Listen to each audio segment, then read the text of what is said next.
इख्तिलाफात है, हासिल 2 गज जमीन है, बस सिर्फ 2 गज जमीन मिलनी है। और ये भी पता नहीं कि वो मिलेगी कि भी नहीं मिलेगी। कहीं जहाज में चलते रहे, पंख से उड़ गए, क्या करेंगे? जल के खाक हो गए, क्या करेंगे? पानी में गर्क हो गए, क्या करेंगे?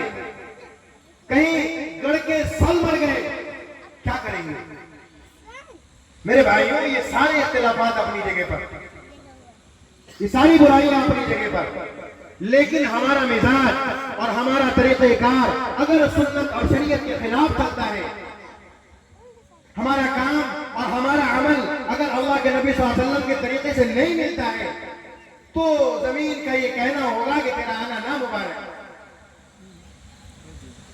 तो जमीन का सबसे बदबख्त इंसान था, मुझे सबसे ज्यादा नापसंदीदा था। जो जमीन पर चलता था तो मेरा दिल करता था कि मैं फट जाऊं, और तुझे उसी जमीन के अंदर में धंसा था।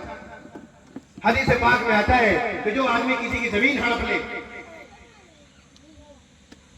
नाजायज तौर पर,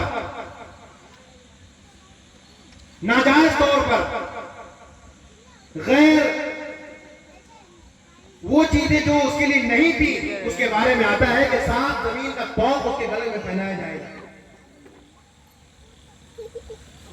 और जमीन में धंसाया जाएगा। वो कैसे बर्दाश्त करेगा?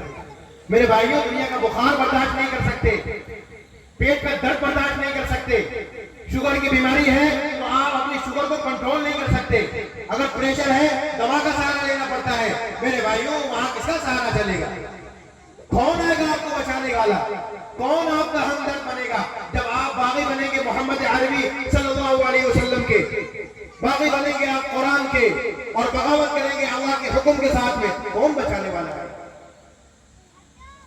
कोई बाबा, कोई पीर, कोई मुरीद, कोई दुआ, कोई तावीज खुद काम नहीं आएगी। पीर साहब को लटका करके चले जाएंगे, पीर साहब भी गलत हो जाएंगे, उनका भी कोई हाल नहीं होगा। मेरे भाइयों, ये सारी चीजें मैं इसलिए आपको बता रहा हूं कि सारे इख्तिलाफात की जड़ और बुनियाद वो ये है कि हम जब हराम खाने पर आमादा हो जाएं और हम ये सोचें कि हमें पूछने वाला कौन है, ये आजाद